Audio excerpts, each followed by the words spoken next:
নমস্কার বন্ধুরা, আপনারা দেখছেন বাংলার বার্তা ইউটিউব চ্যানেল। 2024 লোকসভা নির্বাচনে তৃণমূল কংগ্রেসের জেতা আসন এবার হারাতে চলেছে।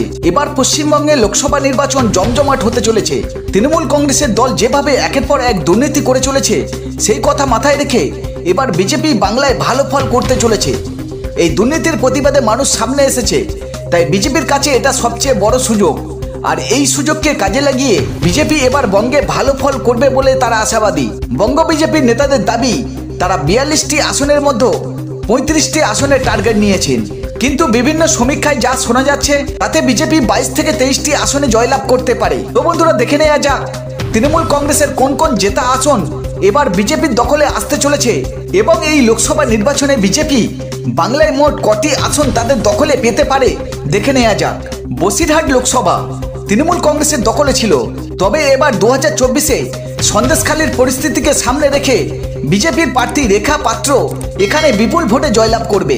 কৃষ্ণনগর লোকসভা তৃণমূল কংগ্রেসের দখলে ছিল, এখান থেকে দাঁড়িয়েছিলেন মহুয়া মৈত্র। এবারও তিনি দাঁড়িয়েছেন, কিন্তু তার নামে দুর্নীতি থাকায় তিনি এখান থেকে হারবেন। 2024-এ কৃষ্ণনগরের বিজেপির প্রার্থী রাজমাতা অমৃতা রায় এখান থেকে জয়ী হবে।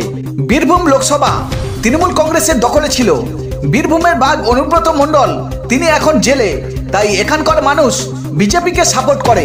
তাই 2024-এ বীরভূম থেকে বিজেপির প্রার্থী প্রাক্তন আইপিএস অফিসার দেবাশিস ধর এখান থেকে জয়ী হবেন। ঝাড়গ্রাম লোকসভা তৃণমূল কংগ্রেস যতই চেষ্টা করুক না কেন, এখান থেকে তারা হারবে। বিজেপির প্রার্থী ডাক্তার প্রণত টুডু এখান থেকে জয়লাভ করবে।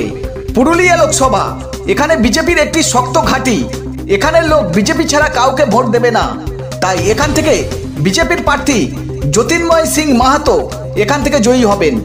কাঁথি লোকসভা এটা তৃণমূল কংগ্রেসের দখলে ছিল, তবে 2024-এ বিজেপির প্রার্থী সৌমেন্দু অধিকারী এখান থেকে জয়লাভ করবেন এবং বিপুল ভোটে জয়লাভ করবে। কোচবিহার লোকসভা এখানে তৃণমূল শত চেষ্টা করলেও জিততে পারবে না, এখানে বিজেপির প্রার্থী নিশীথ প্রামাণিক বিপুল ভোটে জয়লাভ করবে।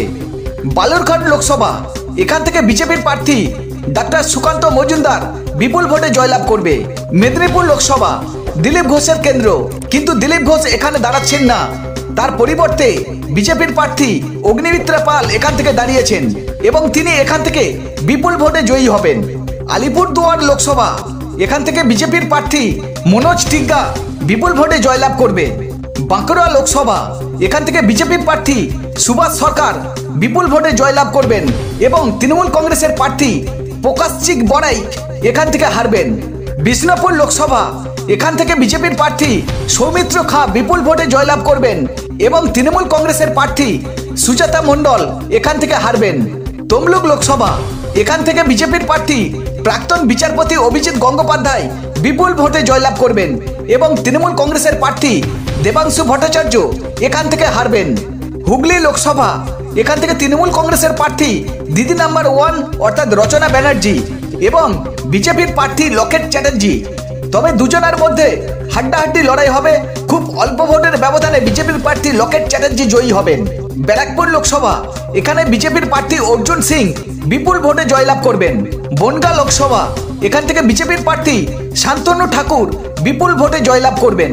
আসানসোল দুর্গাপুর লোকসভা এখান থেকে বিজেপির প্রার্থী দিলীপ ঘোষ জিতবেন এবং তৃণমূল কংগ্রেসের প্রার্থী কীর্তি আজাদ এখান থেকে হারবেন।